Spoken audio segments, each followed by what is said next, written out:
Se vocês vieram para essa palestra para poder falar, nossa, ela vai me dizer tudo que eu tenho que fazer lá na minha casa, e agora eu vou sair daqui e já vou aplicar lá, já vou fazer tudo que ela mandou fazer, porque vai dar certo. Bom, então a gente não vai ter essa resposta aqui. Por quê?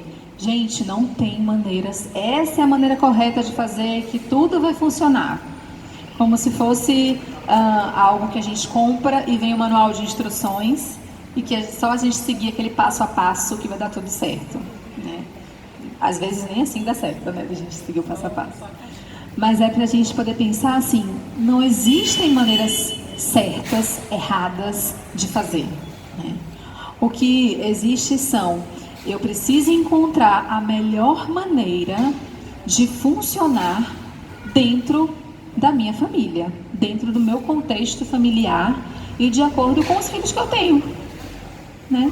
E também dos nossos jeitos de ser. Então, às vezes a gente tem assim, eu sou uma pessoa muito metódica, muito sistemática, que gosta de seguir regras, que gosta de cumprir combinados, cumprir os horários, né? E a gente espera que os filhos sejam iguaizinhos a gente. Né? Mas o que acontece é que cada um vai ter a sua maneira de ser, né? E a gente também precisa respeitar um pouco isso das crianças, né? Às vezes eu chego no consultório e eu recebo algumas demandas assim. Ele é muito devagar, ele não consegue acompanhar, tudo ele se atrasa, não tem compromisso com nada e tal. Aí quando a gente vai avaliar, ela diz assim, não, eu faço tudo, a criança, né? Eu faço tudo que eu preciso, porque minha mãe é muito apressada, né?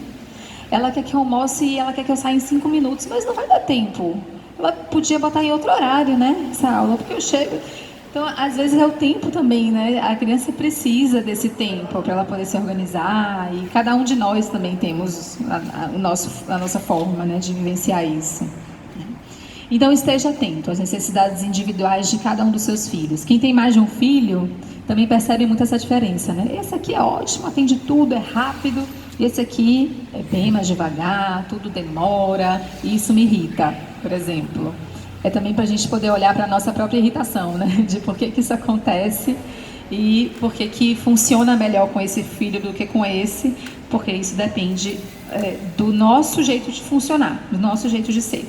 Se a gente é alguém mais ansioso, a gente vai dar mais certo com aquele filho que é mais rápido, mais ansioso também, né? E a gente fica mais impaciente com aquele outro que funciona de um outro jeito.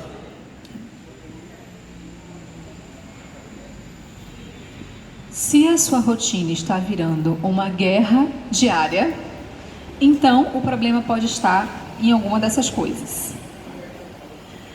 Na atenção às necessidades dos pais, ou seja, você não faz nada para você, você nunca tem um momento de lazer, você nunca assiste algo que você gosta, né?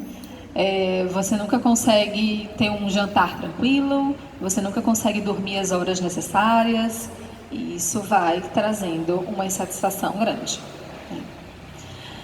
Na atenção às necessidades do filho, como eu estava contando para vocês agora, ou em uma rotina extremamente rígida, se for uma rotina extremamente rígida, a possibilidade, a probabilidade disso causar dificuldades para que as coisas funcionem bem é maior ainda.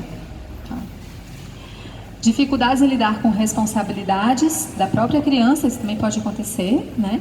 E que, na verdade, gente, nós aprendemos ao longo da nossa vida a tornar-nos pessoas responsáveis. Responsabilidade é um sentimento, né? Às vezes a gente relaciona muito com fazer algo responsável. Às vezes as crianças podem fazer coisas responsáveis porque elas estão sendo de alguma maneira impostas a fazer isso, porque tem alguma consequência que a gente impõe, porque senão vai perder tal coisa legal. Isso é errado? Não, isso é importante, porque eles vão desenvolvendo e aprendendo, né, a partir daí.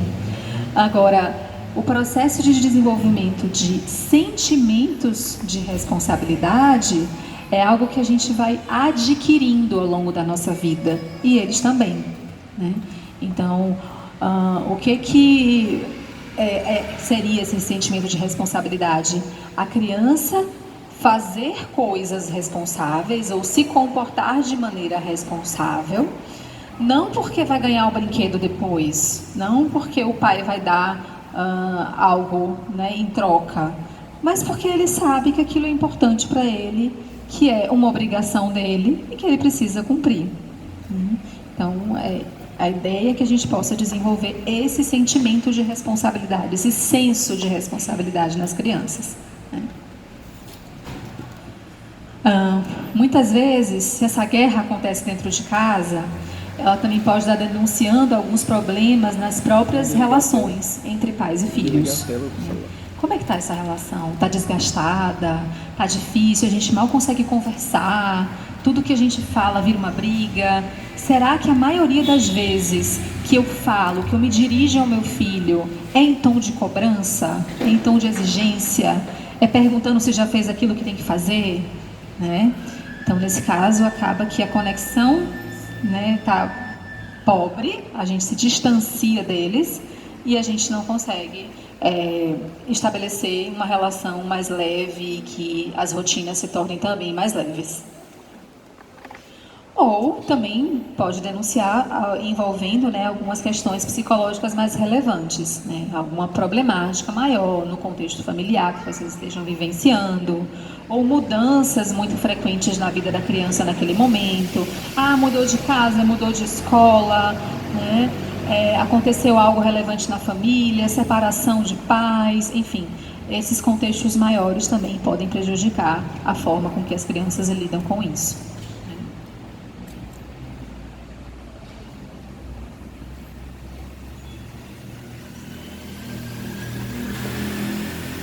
Aí eu trouxe algumas possibilidades assim, de atividades, né, de brincadeiras que a gente pode propor para as nossas crianças brincar junto com a gente, né, para que essas coisas, que a gente se conecte mais com eles, né.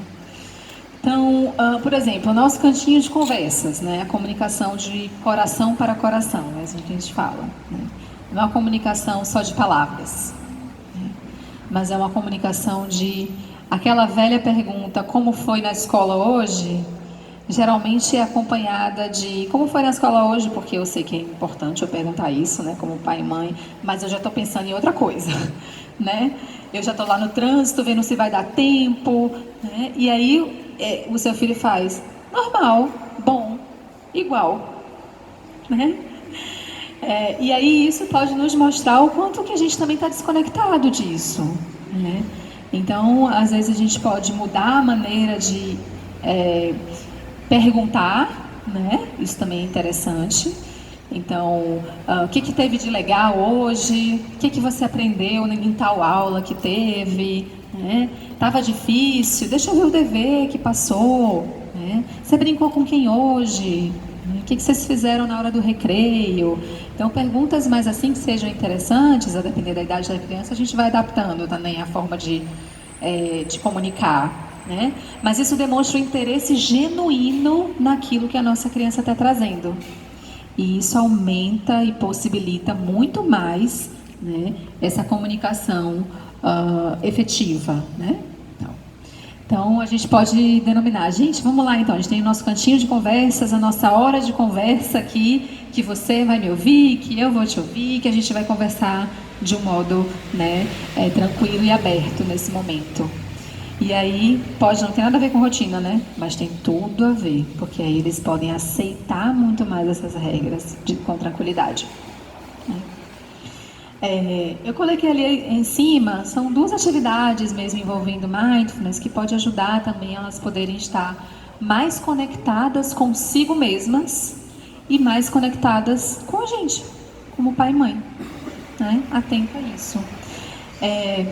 Por exemplo, atenção à respiração com os bichinhos de pelúcia, né? Que é uma maneira da gente poder... escolhe um brinquedo, eu vou contar como é que é, né? Escolhe um brinquedo que você goste, ou um bichinho de pelúcia que você goste, e a gente vai deitar juntos e vamos respirar. A gente só vai prestar atenção em como a nossa respiração acontece naquele momento, né? A gente pode contar quantas vezes a barriga sobe e desce enquanto a gente respira. A gente não precisa mudar o ritmo dessa respiração, né? Somente perceber como ela acontece, né? E aí isso faz com que as crianças se conectem mais com elas mesmas e com a gente, que estamos fazendo a atividade conjuntamente, né? E depois a gente pode conversar sobre isso, né? Como é que você está agora? Sua respiração está mais acelerada, mais tranquila, né? O que ela está te dizendo? Como é que foi o seu dia hoje nesse sentido? Você esteve mais como nesse sentido? Né? Ou também que a gente chama de body scan para as crianças, que é uma outra atividade, né, envolvendo mindfulness para crianças, que é dela poder também se conectar com o próprio corpo, com as próprias sensações corporais, para a gente trazer presença para a vida delas e para a nossa. A gente pode fazer junto, né? Então, podemos deitar, por exemplo, um momento que a gente desacelera, né, do dia à noite, e a gente poder, então, vamos prestar atenção agora e voltar toda a nossa consciência para o corpo. Então, a gente vai apertar a mãozinha bem forte, sentir todas as sensações que estão aqui e soltar devagar.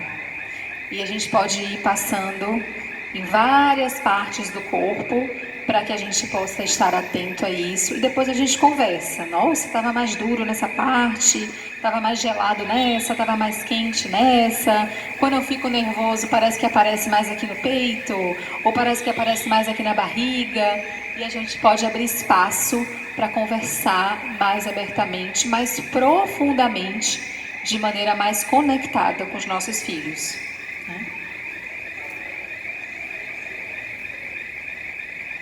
E se eu fizer tudo isso que você está falando, né, e não der certo, aí é a hora da gente procurar ajuda profissional, né? Procura ajuda profissional, de um psicólogo, né, de alguém que possa orientar no funcionamento da família. Porque a gente às vezes está no meio, né, gente? A gente está no meio da família ali, a gente faz parte daquele sistema, daquele processo, e a gente não consegue ter um olhar de fora, né? Então, isso também pode nos ajudar. Tem muita gente que pergunta assim, nossa, quando que eu preciso procurar uma ajuda psicológica? Quando que seria necessário isso? Bom, alguns sinais. Mudanças significativas no comportamento do seu filho. Ele é uma criança tão tranquila e agora ele está mais agressivo, mais respondão, não quer aceitar nenhuma regra, né? Ele está mais irritadiço, mais difícil de lidar, e eu percebo que ele não é uma criança assim, é uma mudança que eu observei. Então essa também pode ser uma indicação da gente procurar ajuda psicológica, porque o comportamento não é só um comportamento, a gente precisa olhar para além dele, o que ele está significando, o que ele está tentando expressar, que a gente não está conseguindo entender, né?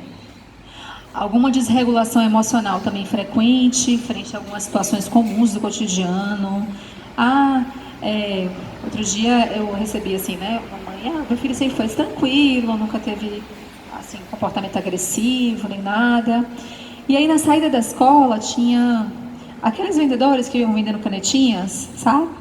Canetinhas coloridas, e ele me pediu para comprar a caneta. Mas eu não podia comprar aquele dia, eu estava sem o dinheiro ali na bolsa, a gente já tinha que sair rápido. E aí isso foi algo que foi um gatilho, né, que provocou uma desregulação emocional imensa, desde lá da escola até em casa, o resto da tarde, foi um choro tremendo, foi algo que foi muito difícil dele conseguir restabelecer essa organização emocional novamente. Então essa também pode ser uma indicação para a gente poder pensar, porque ele pode estar respondendo a outras coisas que a gente não está conseguindo identificar, né? A outras insatisfações. Às vezes também crianças muito preocupadas, com preocupações excessivas, né? Com pensamentos que vêm perturbadores, enfim, que é algo que tem trazido prejuízos mesmo, né? Para o cotidiano dela, né? Algumas reações psicossomáticas. Isso acontece muito no contexto com as crianças, né? Dor de cabeça, náusea, enjoado, eu estou me sentindo mal, né? Tontura.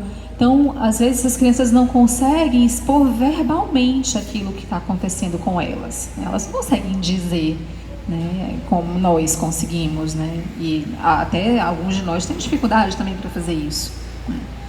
E isso acaba se expressando muito no corpo, né, em reações somáticas, né? Então, aquela criança que sempre está na enfermaria, ou, por exemplo, na hora de ir para a escola se sentem mal, se sente enjoada, estou com dor de cabeça, não consigo. Às vezes a gente acha até que é assim, é porque está me tapeando, né? Que não quer ir para a escola. Pode ser também, né? Mas a gente precisa observar que também pode estar trazendo alguma reação mais psicossomática. Ou tiques, né, também, que envolvem algumas expressões de ansiedade, né? Ou a família está vivenciando alguma situação mais marcante, foi isso que eu estava falando, né? Então, a morte de alguém, a família, uma separação, uma mudança de casa, né? Uma mudança de escola. Mudança de escola é algo também que é muito relevante, né, assim, para as crianças, né? Porque aí é um outro ambiente, é a nova professora, são novos colegas, então são desafios, né, grandes com relação a isso. E a gente precisa estar consciente de que os aspectos psicológicos têm relação com os rendimentos escolares e o comprometimento escolar das crianças. Quando a gente não está bem, a gente não consegue render, né, também bem no trabalho, nas coisas que a gente está fazendo. Assim também acontece com as crianças. Então, é uma outra indicação para a gente poder perceber, por exemplo, então, uma queda no rendimento escolar, uma queda no envolvimento, é algo para a gente poder prestar atenção. É a luzinha, né, que se acende de atenção. Eu gosto muito dessa frase, para a gente poder pensar em crianças. No final do dia, deves ter os pés sujos, o cabelo despenteado e os olhos a brilhar. É assim que a gente tem que pensar com as nossas crianças, né? Então, brincar muito, se divertir muito e a felicidade nos olhos, né? De satisfação com aquilo que ele fez. Mesmo que seja um dia comum, que tenha obrigação, né? Que tenha coisas que tem que cumprir, mas que seja prazeroso para elas. Não controle, descomplique. Não se apresse tanto. Seja mais leve, ria, descontraia. Deixe estar. O dia será tudo que importa, né? É algo para a gente poder também pensar para nós mesmos, né? A gente acaba fazendo isso para nós mesmos, estabelecendo esse tipo de condição para as nossas crianças. Bom, aí estão os meus contatos, tá? Algumas informações de contato. Eu queria abrir esse momento para a gente poder conversar um pouquinho, comentários, perguntas, né, questionamentos, algo que vocês queiram compartilhar também da rotina de vocês, né? Algo que está sendo difícil, e a gente pode também ouvir a experiência de outras tantas famílias que estão aqui hoje, né? Queria abrir esse espaço.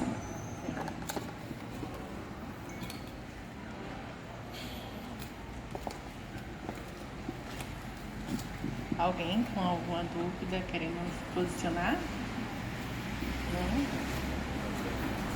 Então, vou aproveitar o momento para poder até tocar em um assunto, né? Que é a questão do Kumon ou qualquer outra atividade extra. O Kumon, ele tem um trabalho de postura, né? Que a gente visa muito a questão do comportamento e muitas vezes os pais interpretam que como atividade diária que a criança tem que fazer diariamente, com todo o rigor e naquela quantidade que nós orientadores passamos. E na realidade, o que a gente coloca dentro da nossa orientação é a observação, que Mariana colocou aqui muito bem, é a observação da criança, né? É a observação de como ele está fazendo aquela atividade com qualidade e não a quantidade ou para mostrar para a gente aqui, né, na unidade, para os orientadores e os auxiliares. Então, todas as folhinhas do Kumon têm cabeçalho justamente para flexibilizar, que foi algo que eu também fiquei bastante atenta à sua fala e muito grata. É a questão da flexibilização. Isso é muito importante para que as crianças se sintam bem. O objetivo maior do Kumon é fazer com que as crianças, além de ter uma postura adequada perante o estudo, que eles gostem de estudar. Então, colocar o filho de castigo porque não fez comum, a gente não vai obter o resultado positivo, né? E isso eu também coloco para vocês pais, né? Principalmente aqueles que fazem parte da família comum, como Mariana, que tem os filhos fazem comum, que assim, o respeito, né? A importância do respeito e desse olhar cuidadoso, que é o que a gente realiza aqui. Então, Mariana, só tenho a agradecer as palavras, porque realmente elas congregam muito com o pensamento da metodologia comum e principalmente com o meu pensamento, né? Eu admiro muito, eu já falei isso aqui em outras oportunidades e até em reuniões individuais, a maneira que ela se comporta com os filhos. E eu vejo também outros pais, tenho aqui outro exemplo que está aqui Lucy, que é essa questão mesmo de negociar, de respeitar, né? De perceber que tem dias que não tem condições de fazer aquela atividade, né? Dar esse tempo para a criança realmente. Então, isso tudo que você colocou, para mim, é fundamental e importante, né? De você realmente também se colocar no lugar do seu filho. A sociedade já impõe muitas coisas para a gente e a gente vai seguindo sem refletir.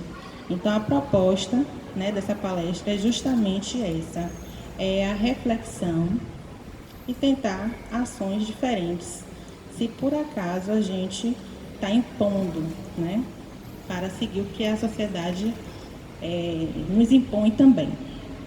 Então, quero agradecer a Mariana, quero agradecer a vocês. Esse momento também, para mim principalmente, é um momento para fortalecer parcerias com vocês, a família, parcerias com Mariana e com outras pessoas que estão nessa mesma energia, né? E eu estou muito feliz hoje, né, em perceber que nossa unidade está crescendo cada vez mais nesse sentido. E essa preocupação também, nessa atenção. Então, Mariana vai realizar outras palestras para a nossa felicidade, justamente para poder a gente ter esse momento maravilhoso de reflexão e de atitude. Serão mais 3 palestras, né, Maria? Durante o ano. E, além disso, a gente teve apoios aqui e parcerias de lojas, né, de lojistas aqui, que eu gostaria de agradecer também, como o Desenvolver Mais, que é o espaço multidisciplinar, que tem reforço escolar e psicopedagogos, a papelaria Coração de Papel, temos também a Escola Pirlilim, né, que está com parceiras, Multicop Gráfica, Pepita, a lojinha aqui ao lado, são pessoas que estão no nosso cotidiano, que nos ajuda bastante, né? Ponto de Equilíbrio Contabilidade, Márcio Muniz Eventos, né, que fez a sonorização, inclusive, desse momento. Então, para fortalecer, vocês receberam uma sacolinha com esse cartãozinho, não é isso? Esse cartãozinho é um cartãozinho de amizade, né? De fidelidade, de amizade, que nós aqui do Florestal Shopping nos unimos para poder facilitar a vida. A vida está muito difícil, muito cara. Então, é um cartãozinho de descontos que vocês estão recebendo, né, hoje. E nesses locais, e também Mariana Paz, lá na clínica dela, também está com essa parceria, né, Maria? Vocês podem ter descontos, certo? Possibilidade de descontos. E para ficar mais colorido, esses parceiros, alguns parceiros deram, né, alguns brindes e nós vamos sortear agora, tá bom? Para vocês. Eu quero chamar aqui Matheus, Lucas, Juan, Tássio ainda está aí? E Tássio. Tem um cá para vocês fazerem esse sorteio. Matheus e Lucas. Pode vir.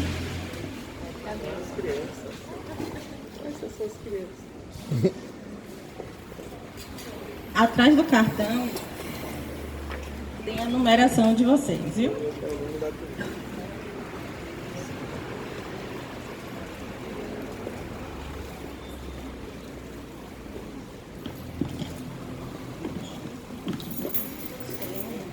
Isso aqui é do nosso tabuleiro, viu? Que é uma atividade, a gente adaptou aqui.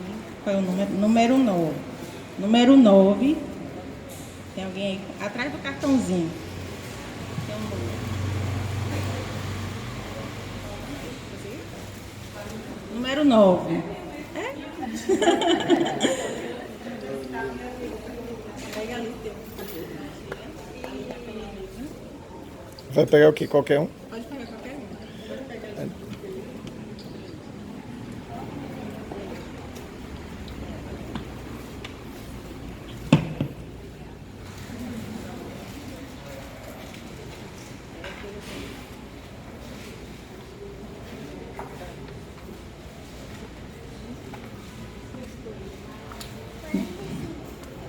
45.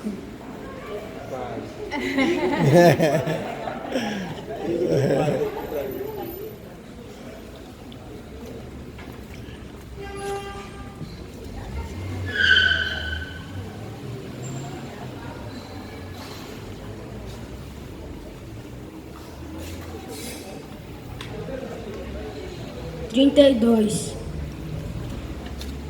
Muito mais difícil pra mim hoje. Deu perto, né? Agora, acho que é a patrão mesmo. Nenhum. É interessante que tá saindo tudo. Tudo bem.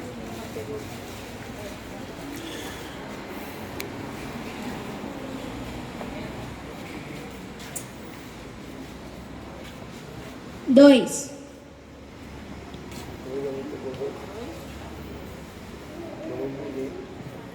Alguém tem dois?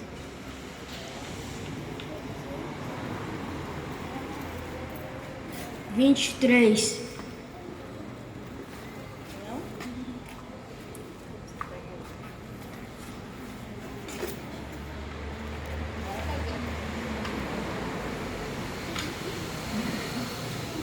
Trinta e seis.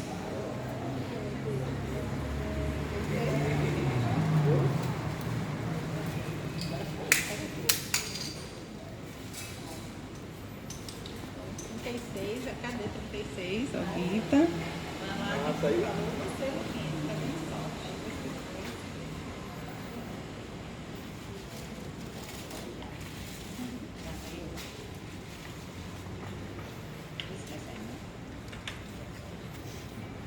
26.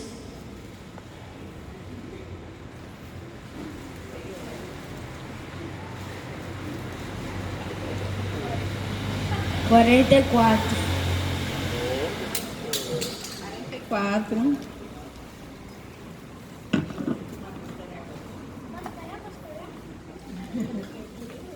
29. Falta um pouquinho ali. Tem mais um, né? Tem mais um. Agora um. Esse aí, o Lucas tá dando sorte, viu? Qual é? 33. 43.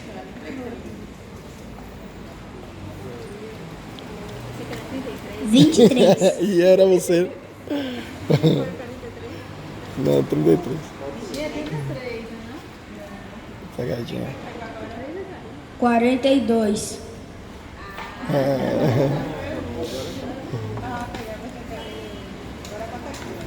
Pronto, gente.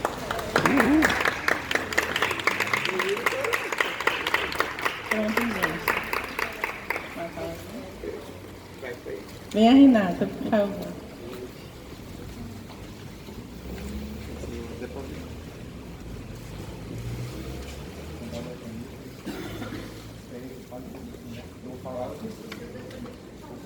Boa noite, gente, tudo bem? Meu nome é Renato. Eu sou um dos pais que participa dessa comunidade comum.